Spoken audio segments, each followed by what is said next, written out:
Muchas gracias, hermanos. Seguimos en la serie sobre Apocalipsis, hoy enfocándonos en los capítulos 2 y 3. La semana pasada vimos capítulo número 1, donde encontramos la introducción de todo lo que vemos en el libro, especialmente y específicamente la persona del Señor Jesucristo, diferentes aspectos de su persona, de su parecer, y vimos lo que vio, lo que escuchó el apóstol Juan. Cuando llegamos a los capítulos 2 y 3, ahora debemos pensar en iglesias, ya no en un individuo como Juan y la persona de Cristo como tal, sino en 7 iglesias, y otra vez encontramos este número 7 que nos habla de algo completo, algo perfecto, y por lo tanto en las 7 iglesias veremos una imagen perfecta de lo que Dios quiere decir a las iglesias a lo largo de la historia, y voy a sugerir mayormente en el día de hoy. Para todas las generaciones de todos los creyentes que vivirán, que han vivido, que vivirán en el futuro, que viven hoy, antes de la venida del Señor Jesucristo. 7 iglesias diferentes, con 7 problemas diferentes, con 7 aspectos de su vida diferentes, que Dios ilumina para poder criticar y para poder corregir. Cuando hablamos de las 7 iglesias, vamos a leer algunos versículos, pero déjame nada más decir una palabra acerca de cada iglesia para poder ver qué es lo que Dios vio en ellos y lo que Dios quiso corregir en ellos. Número 1, en la iglesia de Éfeso, veremos y revisaremos la pérdida de su primer amor. La iglesia de Éfeso fue una iglesia que empezó bien, pero al final, o en estos momentos, más o menos alrededor del año 90, después de Cristo, estaban perdiendo o habían perdido su primer amor, y por lo tanto ellos tenían que regresar. Revisaremos este aspecto de asambleas en el día de hoy que también tienen este mismo problema, tal como Éfeso, han perdido su primer amor y tienen que hacer todo lo que hizo Éfeso para poder regresar y tener una asamblea que es fiel al Señor. Número 2, la iglesia de Esmirna. La asamblea de Esmirna tenían un cierto temor del padecimiento, y por lo tanto ellos tienen que corregir este temor al padecimiento y tienen que acordarse de la persona de Cristo, el que murió y el que vive, el que ha muerto y el que vive y el que siempre vivirá. Entonces Éfeso perdieron su primer amor. Esmirna, un cierto temor de padecer, de morir, de sufrir. Número 3, Pérgamo. El problema en Pérgamo fue un problema de perder los principios o los preceptos de la palabra de Dios, un problema doctrinal. En la siguiente iglesia, en la iglesia de Tiatira, fue un problema moral, no tanto doctrinal, sino moral. Y hablamos en la iglesia de Tiatira de la pureza. Entonces, Éfeso perdieron el primer amor. Esmirna, perdieron o tenían un temor de padecimiento. En Pérgamo perdieron los preceptos, la palabra de Dios. En Tiatira perdieron su pureza, la mayoría de ellos. Y número 5, Sardis.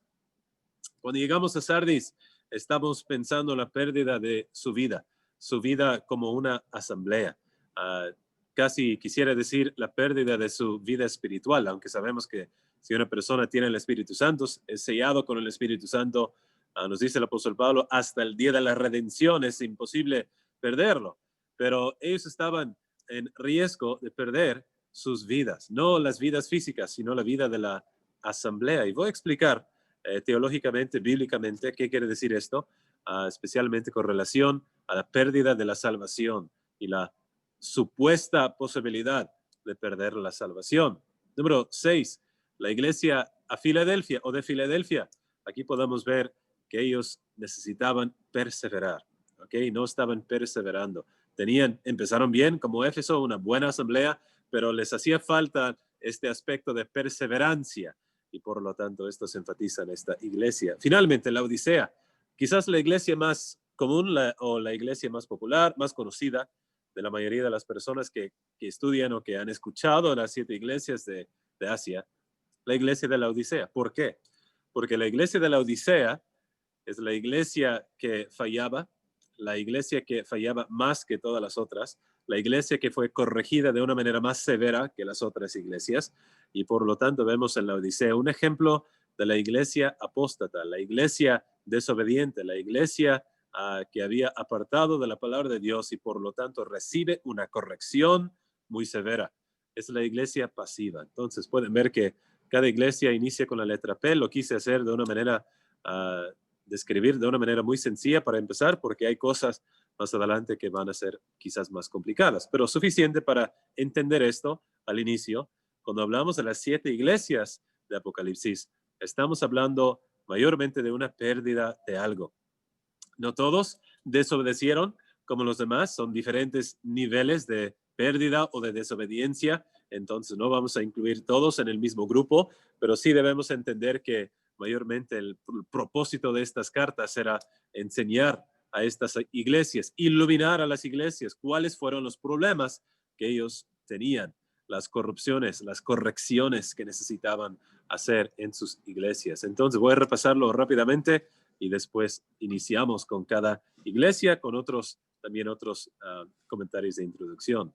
Éfeso, perdieron su primer amor. En cuanto a la iglesia de Esmirna, tenían el temor de padecer, de perder sus vidas. En Pérgamo fue la pérdida de los preceptos de Dios, el problema doctrinal. Tiatira, la pérdida de la pureza que ellos tenían en la vida espiritual, la pérdida de la moralidad. Entonces, en Pérgamo, doctrina. Tiatira era la moralidad. En número 5, en Sardis, el problema era la pérdida de la asamblea, de la vida espiritual. Y voy a explicar esto más adelante. Número 6, Filadelfia, la pérdida de la perseverancia. Y número 7, la Odisea, la pérdida de tener su fervor, de tener su amor para con Dios, y por lo tanto eran pasivos. La iglesia pasiva, tibia es la palabra que usa en iglesia número 7. No sé si vamos a llegar a los 7 en esta tarde. Si no llegamos, seguiremos la semana que viene con las últimas 3, pero voy a tratar de cubrir los 7 porque esta serie no es para ver todos los detalles de todo Apocalipsis. Quiero darles el panorama para poder entender cuál es el propósito del libro, cómo funciona el libro y qué tiene que ver el libro conmigo, con usted, el día de hoy. Déjame hacer nada más unos comentarios acerca del propósito de esta sección del libro. Empezamos en capítulo número 1 con una introducción a los personajes más importantes del libro. Número 1, Juan, o número 1, el Señor Jesucristo, y número 2, Juan, y número 3, vemos las 7 iglesias de Asia. Más adelante, en los capítulos 7 al capítulo 19, veremos otros personajes, otras personas que llegan a la bestia, el dragón, etcétera, falso profeta, y veremos más personajes que tienen que ver con el juicio que vendrá sobre el mundo. Pero los primeros 3 capítulos estamos viendo, y más bien los primeros 5 capítulos, estamos viendo lo que Dios quiere enseñar a la iglesia, a las iglesias y a la iglesia en esta dispensación. Por lo tanto, la sección de capítulos 2 y 3 forma la sección de corrección a la iglesia en la actual dispensación, en la dispensación actual. Pero de capítulos 6 en adelante, algo muy interesante sucede. No leemos de la iglesia. La última vez que leemos de la palabra iglesia, de hecho, es en el capítulo número 3. La última vez que vemos la iglesia es en esta sección, pero de capítulos 4 en adelante hasta el capítulo número 20, capítulos 20 y 21, vemos otra vez la iglesia y vemos la iglesia descrita como la esposa de Cristo. Pero en esta sección entre capítulo 4 y el capítulo número 18, 19, la iglesia no está. Vemos alusiones y vemos a Israel, el capítulo número 7. Vemos a las naciones, escuchamos y leemos acerca de Babilonia y otros aspectos de las naciones en aquel entonces, en aquel día futuro, pero no leemos acerca de la iglesia. Y la razón es porque los juicios de capítulo 6 en adelante, de 6 al capítulo 19 y también capítulo 20, estos juicios no son para la iglesia. Estos juicios son para el mundo, para las naciones, para Israel y para Satanás, la bestia, la primera bestia y la segunda bestia. Dragón, primera y segunda bestia. Para ellos son los juicios y por lo tanto no vamos a leer acerca de nosotros. Y aprendemos esto no solamente en Apocalipsis, sino el apóstol Pablo lo hizo muy claro en Primera de Tesalonicenses y en Segunda de Tesalonicenses, que nosotros no hemos sido puestos para la ira. Y cubrimos esto en Guadalajara hace mucho tiempo, pero tuvimos toda una serie sobre Primera de Tesalonicenses y segunda de Tesalonicenses. Por lo tanto, capítulos 2 y 3 de Apocalipsis forman la sección donde el escritor, por medio del Espíritu Santo, está enseñándonos a nosotros directamente hablándonos a nosotros. Mientras la otra sección, 6 al capítulo número 20, son enseñanzas de manera indirecta, ¿ok? No quiere decir que no tiene importancia, no quiere decir que no nos va a ayudar. Y les voy a explicar cómo la sección de 6 en adelante, de 6 al 19, sí nos ayuda muchísimo. Es muy importante estudiarlo para poder entender y aplicarlo a la vida presente. Pero es una enseñanza indirecta, no hablándonos a nosotros de manera directa. Pero esta sección sí. Y por lo tanto tenemos que hacer mucho caso a lo que está diciendo capítulos 2 y 3 a la iglesia. Y lo demás, lo que sucede en el futuro, es para ayudarnos, para darnos confianza, para darnos energía espiritual, para ayudarnos a tener esta confianza en la victoria de Cristo y saber que si nosotros vencemos, y voy a explicar este término también, si nosotros tenemos victoria, también tendremos la victoria futura con el Señor Jesucristo y estaremos con Él por toda la eternidad. Pero ahora, para entrar en los capítulos 2 y 3, vemos esta sección en el libro de Apocalipsis donde hay enseñanza directa para nosotros, ¿ok?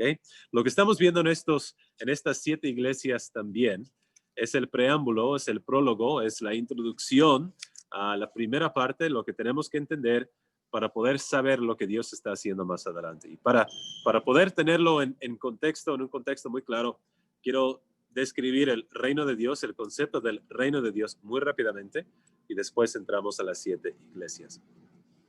Empezando en el libro de Génesis hasta Apocalipsis, Dios no siempre tuvo un reino sobre la tierra, ¿ok?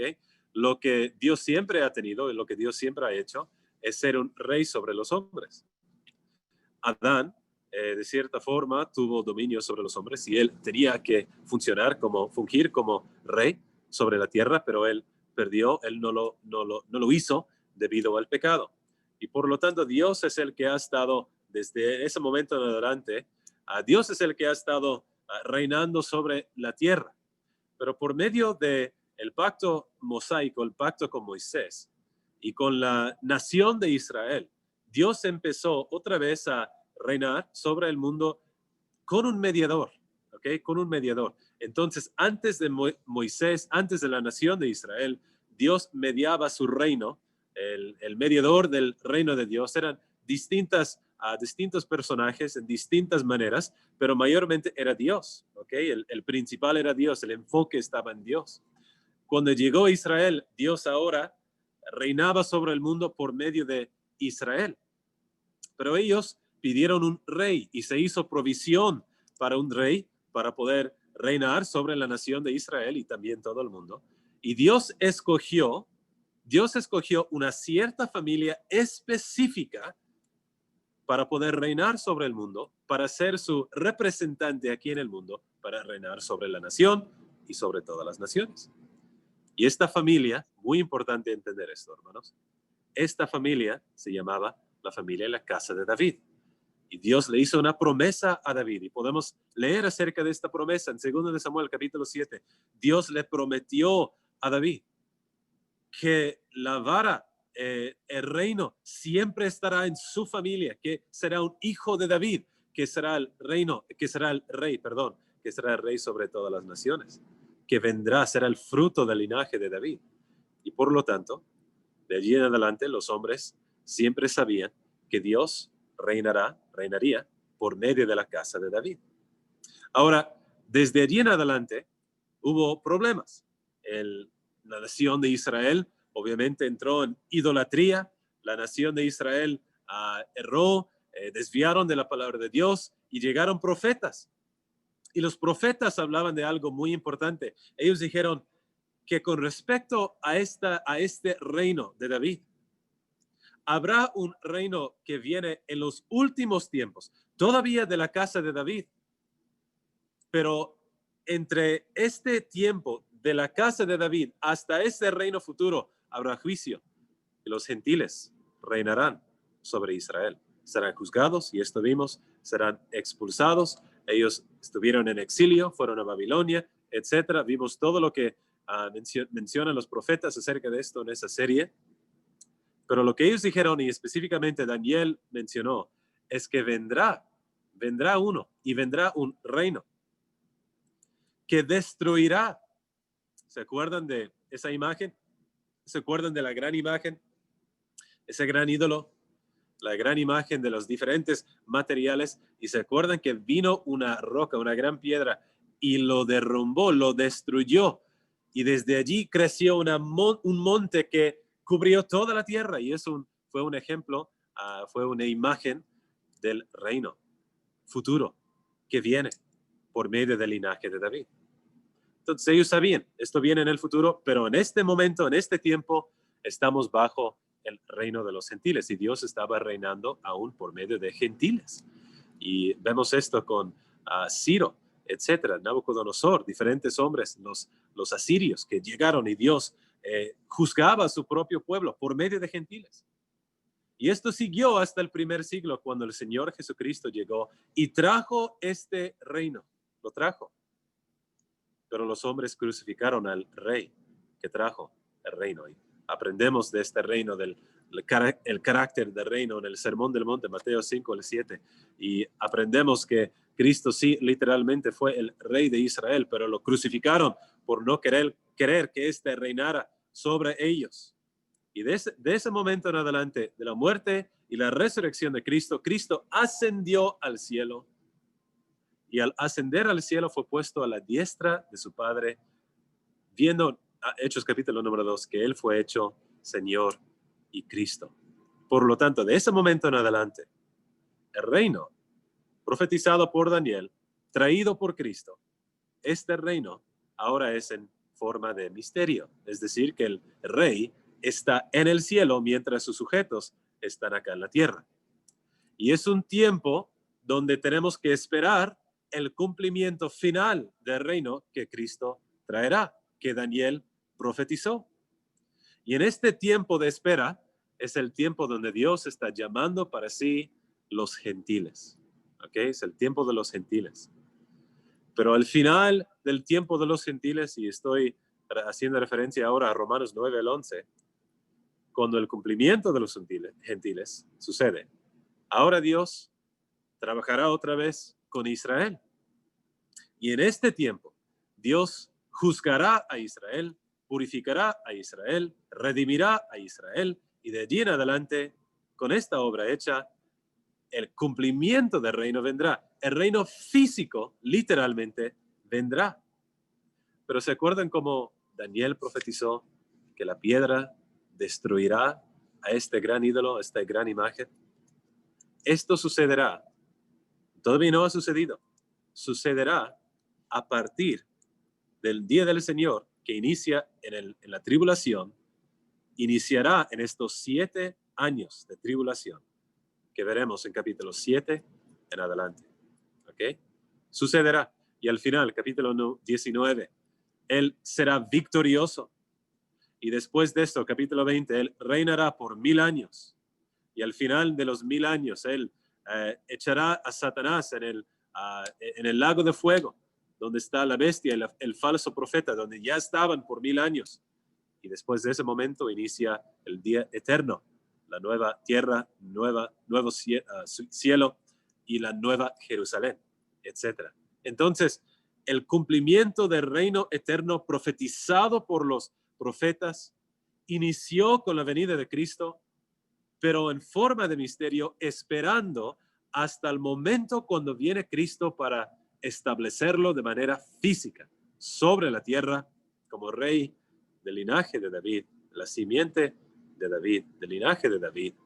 Y esto sucederá después de la venida de Cristo para arrebatarnos, para estar con Él. Entonces, capítulos 2 y 3 fueron escritas o se encuentran en el libro justo antes de que todo esto suceda, justo antes.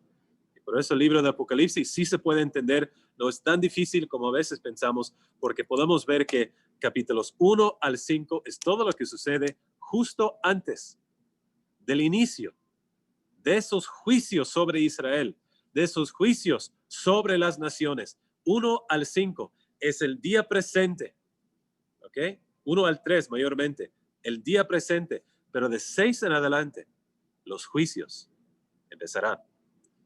El propósito para estos hermanos, quería decirles el apóstol Juan, que aunque en ese día, en la tribulación, habrá mucho sufrimiento, habrá mártires, etcétera, habrá mucha aflicción. El apóstol Juan quiere decir, yo sé que también en su día, en sus días, ¿ok? Ustedes también están padeciendo persecución, pero quiero decirles algo. El Señor Jesucristo viene pronto para establecer su reino, viene pronto para juzgar aún a Israel y para juzgar a todas las naciones del mundo que están en su contra, todos los dominios, toda potestad, para juzgar aún a Satanás mismo y a la bestia, el falso profeta, al anticristo. Viene Cristo pronto para destruir, para eliminar todas las personas que están en contra de ti. Y al leer este libro, espero que hicieron su tarea de buscar las 7 bendiciones. Al leer este libro, ustedes serán benditos, tendrán esta bendición de saber que Cristo será victorioso sobre todo enemigo, todos los enemigos, cuando Él regresa en gloria para eliminarlos. Por lo tanto, capítulos 2 y 3, otra vez, el propósito es para darnos a nosotros ánimo, a estas primeras iglesias en el primer siglo, para darles ánimo, para darles confianza, para que ellos se acordaran de esta gran verdad, que Cristo mismo cumplirá lo que Él empezó cuando llegó la primera vez. Él lo cumplirá en un día muy pronto y por lo tanto no hay que desmayar, no hay que desmayar. Quiero animarles, hermanos, al estudiar todo esto, las 7 iglesias, no hay que desmayar. No hay que agitarnos, puedo decirlo de esa manera. No hay que pensar que todo está mal y todo, vamos a perder todo y debemos estar deprimidos. Y mira lo que está sucediendo en el mundo con el coronavirus y con esta pandemia y la economía y la política y la familia y personas que han muerto y pues todo lo que está sucediendo, corrupción, etcétera, y pensar, pues todo se ve gris, todo se ve oscuro, todo se ve negro. Hay que ver la historia de la perspectiva del libro de Apocalipsis. El apóstol Juan quería acordarles a estas iglesias. Hay cosas que tienen que corregir. Hay cosas que están mal. Diferentes problemas en las iglesias, pero hay que corregirlas.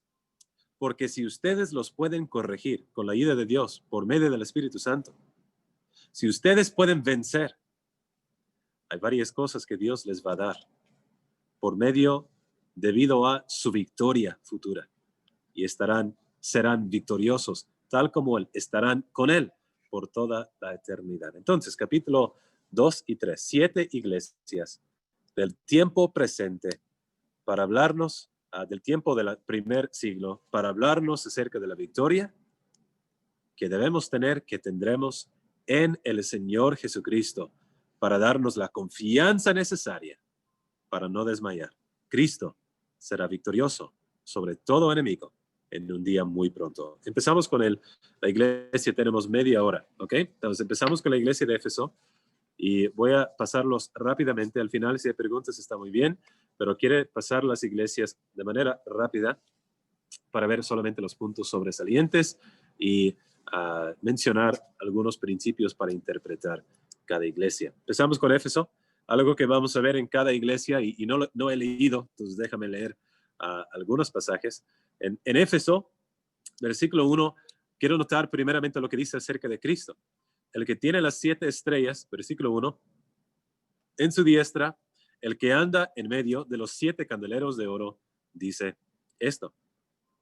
Cada iglesia inicia con una descripción del Señor Jesucristo, que normalmente en las 7, no todos los detalles, pero la mayoría tienen que ver con la visión que se vio en capítulo 1 del parecer de Cristo. ¿Okay? Vemos las 7 estrellas en su diestra, el que anda en medio de los 7 candeleros. Ya lo vimos en capítulo 1. Entonces quiere enfatizar algo del parecer de Cristo para cada asamblea. ¿Para qué? Porque lo que menciona acerca de Cristo es el mismo lugar la misma, digamos, el mismo sujeto, el mismo tema, donde ellos tienen una deficiencia, ¿ok? Ellos necesitan escuchar este aspecto de la persona de Cristo para poder corregir lo que tenían mal. Y lo hace para iluminarlo también. Por eso la segunda iglesia, él dice en versículo 8, el primero y el postrero, el que estuvo muerto, dice esto en Esmirna. Más adelante dice, el que tiene la espada aguda de 2 filos para Pérgamo. Más adelante en Tiatira dice, el que tiene ojos como llama de fuego y pies semejantes al bronce bruñido. Dice más adelante para Sardis, el que tiene 7 espíritus de Dios y las 7 estrellas. Dice esto. También para Filadelfia dice, el santo, el verdadero, el que tiene la llave de David. Y para la Odisea, he aquí el amén, el testigo fiel y el verdadero, el principio de la creación de Dios. Dice esto. Cada iglesia tiene una descripción de Cristo que tiene que ver con la deficiencia en su propia iglesia. Entonces, primer punto que tenemos que entender acerca de las iglesias, la descripción de Cristo es clave para poder entender cuál es el problema en la asamblea. También notaremos que en la mayoría de las iglesias hay una sección donde habla de algo positivo, donde habla de algo negativo, número 2, y número 3, les da una corrección o un consejo para poder corregir lo deficiente, ¿ok? Algo positivo, algo negativo y luego una corrección. Algunas iglesias no tienen una corrección, sencillamente es algo positivo, totalmente. Y por lo tanto no necesitan una corrección, sino necesitan consejo, ánimo, nada más. Pero hay otras iglesias que veremos como la Odisea, y ellos tienen corrección tras corrección tras corrección. Entonces, muy importante ver las diferentes secciones de cada carta y reconocer que fueron escritas a iglesias literales en la sección, la región de Asia. No mencioné, pero quería decir un detalle muy rápidamente. Algunas personas van a sugerir que las 7 iglesias hablan o hacen referencia a la historia del cristianismo. Creo que puedes aplicarlo de esta manera. Puedes aplicarlo de esta manera, pero no fue la intención del autor, del escritor, ¿ok? Hay muchas personas tratan de relatarlo, conectarlo a ciertos periodos en la historia del cristianismo, pero es muy difícil hacerlo y no puedes, nunca puedes hacerlo de una manera muy específica, siempre es algo muy general. Por lo tanto, no creo que fue la intención, es solamente una aplicación, ¿ok?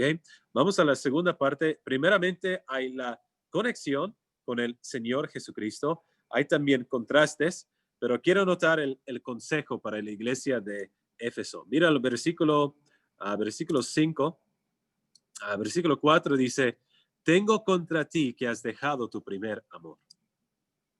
Y luego les da el consejo, recuerda por tanto de dónde has caído y arrepiéntete y haz las primeras obras, pues si no, vendré pronto a ti y quitaré tu candelero de su lugar si no te hubieras arrepentido. ¿Qué sucedió en Éfeso? Ellos empezaron bien.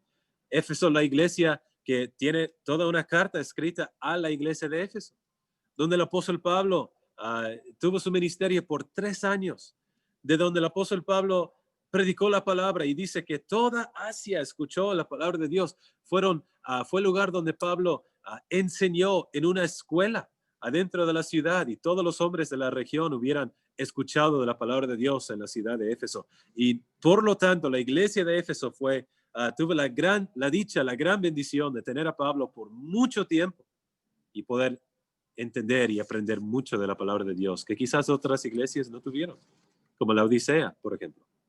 Éfeso tuvo una gran responsabilidad por la iluminación que ellos tenían. Pero mira lo que sucedió, y hermanos, quiero aplicar todos a ustedes, a nosotros también. Mira lo que sucedió a estos hermanos. Con tanta iluminación y responsabilidad, hay una responsabilidad. Perdieron su primer amor. Quizás en la iglesia de Éfeso pensaron, bueno, estamos bien, tenemos todo, tenemos la enseñanza, lo sabemos muy bien, conocemos la palabra de Dios y ya podemos vivir la vida cristiana de una manera pasiva, vivir la vida cristiana de una manera, bueno, a la ligera. Y dice el apóstol Juan, recuerda, han perdido su primer amor. Hay que regresar, no regresar a tomar leche o no regresar a ser un niño en Cristo, sino regresar a su primer amor, a ese fervor, ese amor que tuvieron para Cristo cuando ellos recién aprendieron y aceptaron el mensaje. Y quiero decirle a ustedes, hermanos, cualquier hermano o hermana que está escuchando, puede aplicar cada iglesia de manera representativa a cada uno de nosotros, de manera individual a la asamblea y a individuos también. Quizás hay un hermano aquí, hermana, y su vida cristiana se puede describir con la carta de la iglesia a Éfeso. Sí, conoce muy bien. Han venido, han escuchado, han estudiado. Pueden hablar de muchas doctrinas y enseñanzas que han aprendido, pero han perdido su primer amor. Hermanos, hay que seguir, hay que mantenernos firmes, pero hay que acordarnos siempre que el gran punto de nuestras vidas es para la gloria de nuestro Señor, para ser como Él y para tener una adoración profunda y un agradecimiento profundo para nuestro Salvador, tener ese amor ferviente. Si no lo tenemos, hay que recordar, hay que arrepentir, como le dijo la iglesia, hacer las primeras obras, pues si no, vendré pronto a ti y quitaré tu candelero de su lugar, si no te hubieras arrepentido. No arrepintieron, porque no hay iglesia, no hay testimonio en la ciudad de Éfeso el día de hoy. Y por lo tanto podamos ver que es un ejemplo para nosotros. Acordarnos del primer amor. Vamos a la siguiente.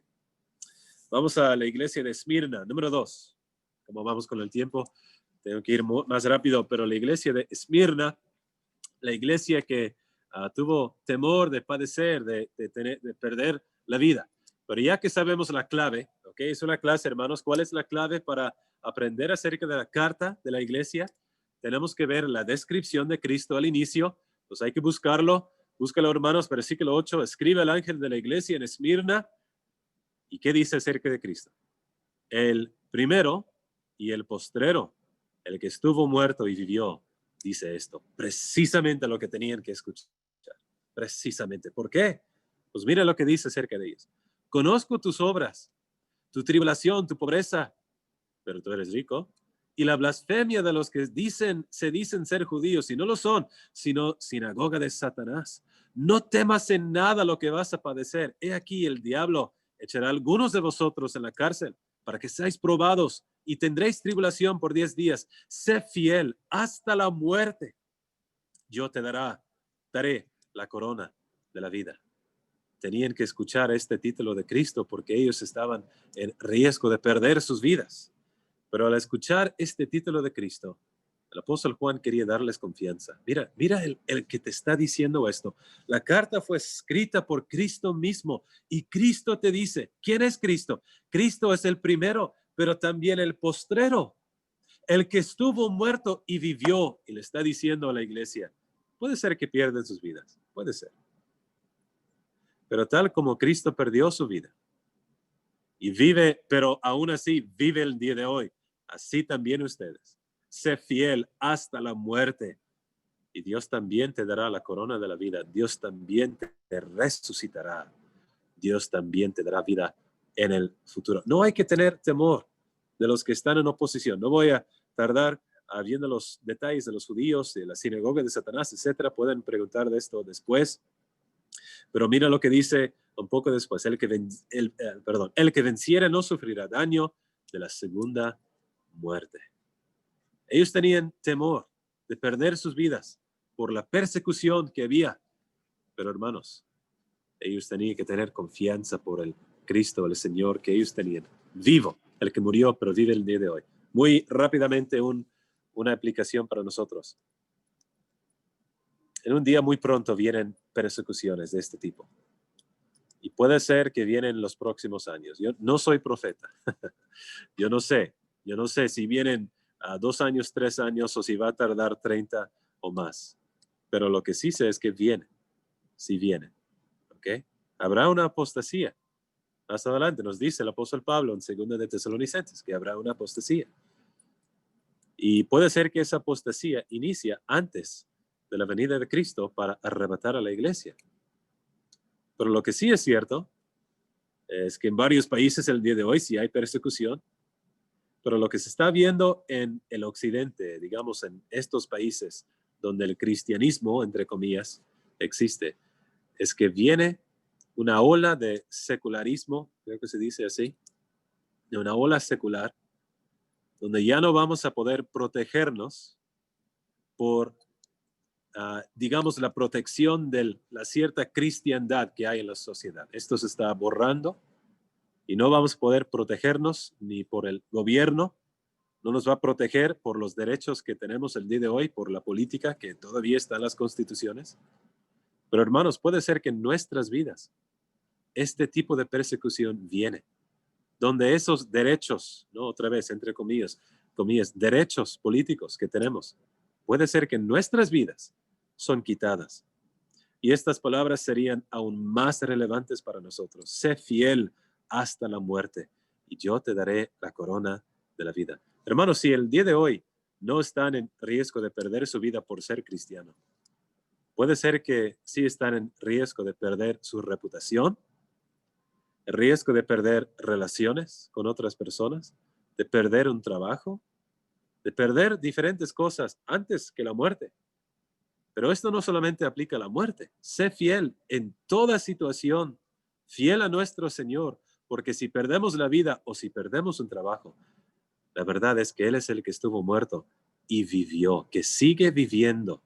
Y por lo tanto nosotros, a fin de cuentas, estaremos vivos y estaremos vivos con Él por toda la eternidad. Nunca perdemos totalmente, absolutamente, cuando somos, si uno es cristiano. La tercera iglesia, Pérgamo, no vamos a llegar a los 7, ¿ok? Porque no es justo ver las demás iglesias en 15 minutos, ¿ok? Entonces, vamos a ver quizás uno o dos más, y así terminamos y seguimos la semana que viene, ¿ok? Pérgamo, número 3, la iglesia aquí de profesión sin penetración, ¿ok?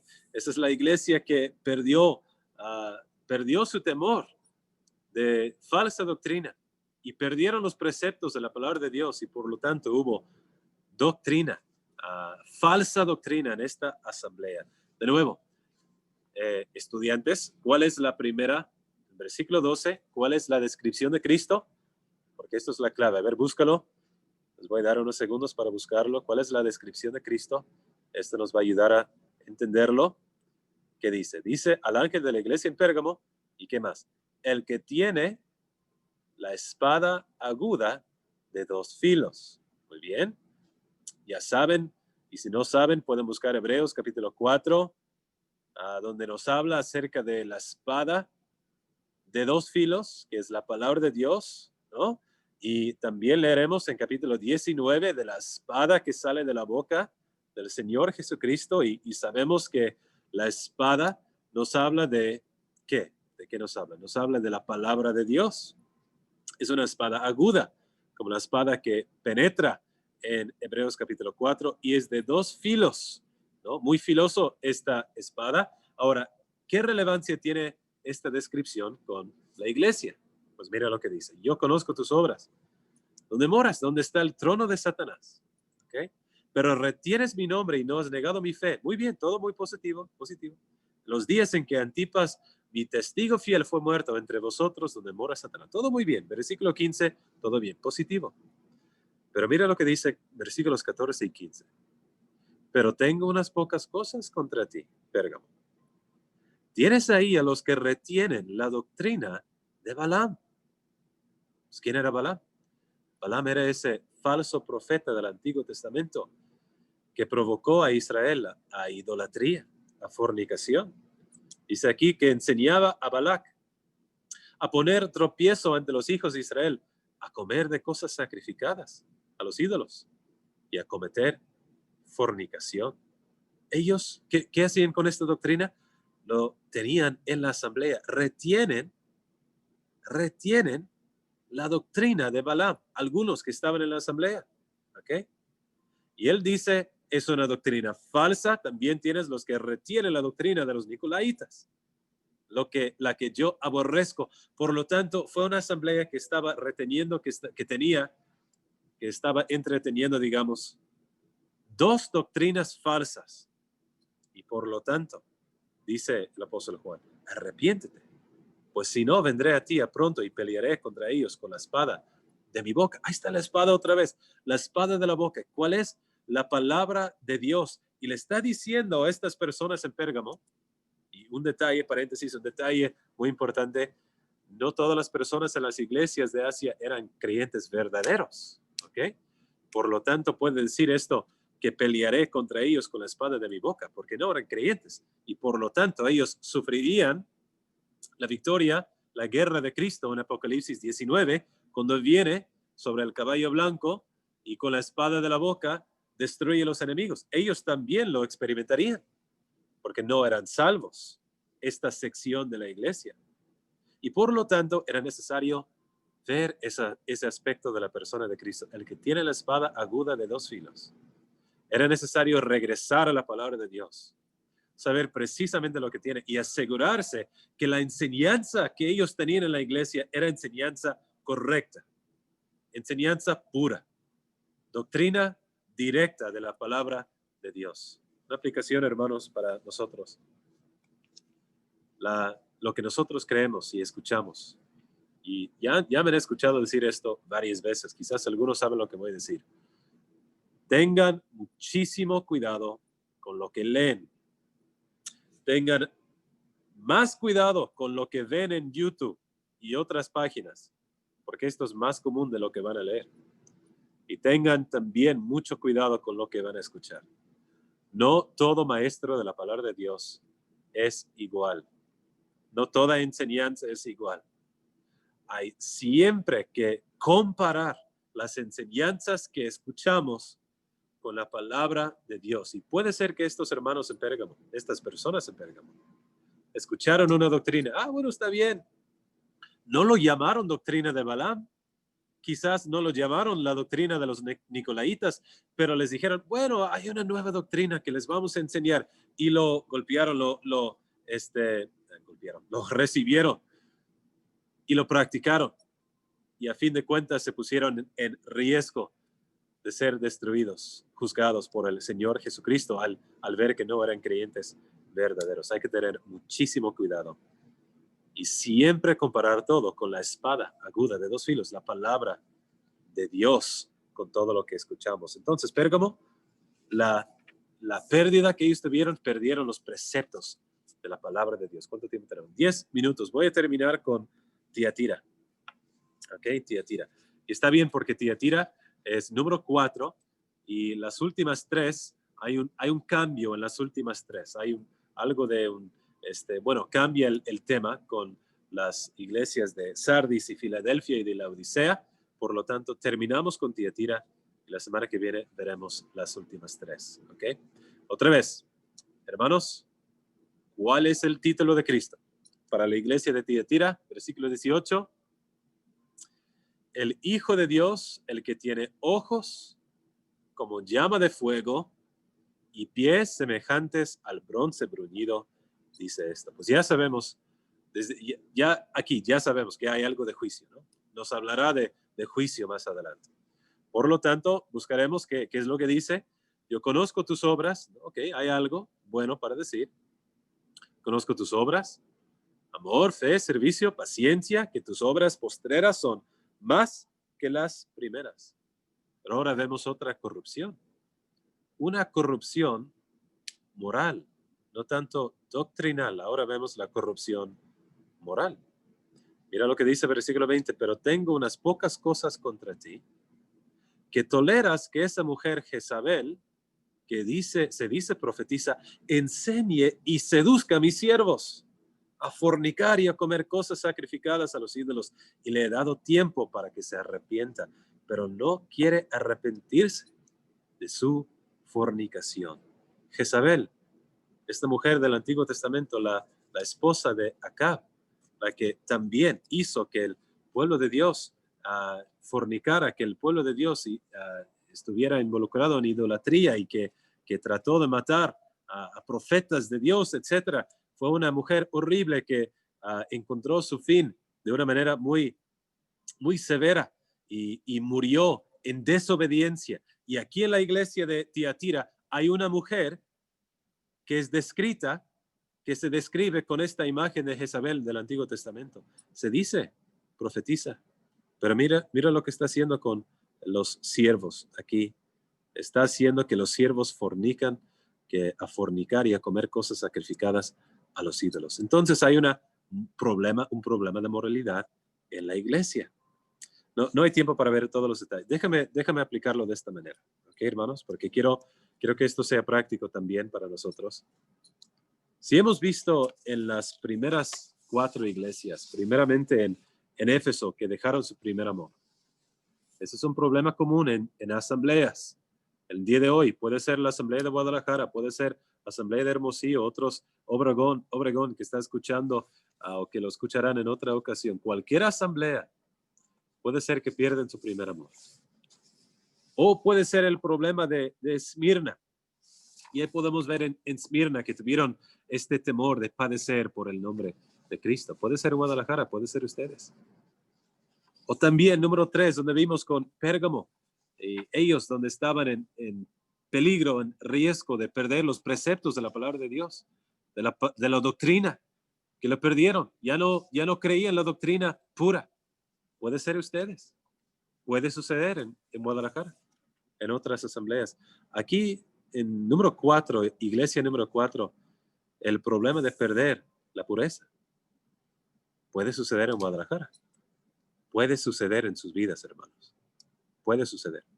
El otro día, no voy a mencionar el nombre, pero hace pocas semanas, que otro predicador, de los muchos predicadores, y no solamente son los predicadores, son otros también, pero otro predicador, famoso, celebridad en Estados Unidos, que cayó en fornicación, en adulterio, de hecho. Y no estoy de acuerdo ni con la doctrina de este predicador, pero el mundo no entiende esto. El mundo no entiende la diferencia entre las doctrinas y diferencias entre denominaciones, etc. La única cosa que ellos ven es que un predicador cristiano, adulteró, nada más. Y no pensemos nosotros, hermanos, que somos exentos a este tipo de pecado. La iglesia de Tiatira es otro ejemplo donde la moralidad, la pureza se perdió y entró Jezabel.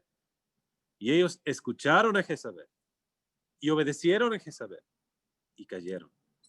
Puede ser en su vida también, hermano.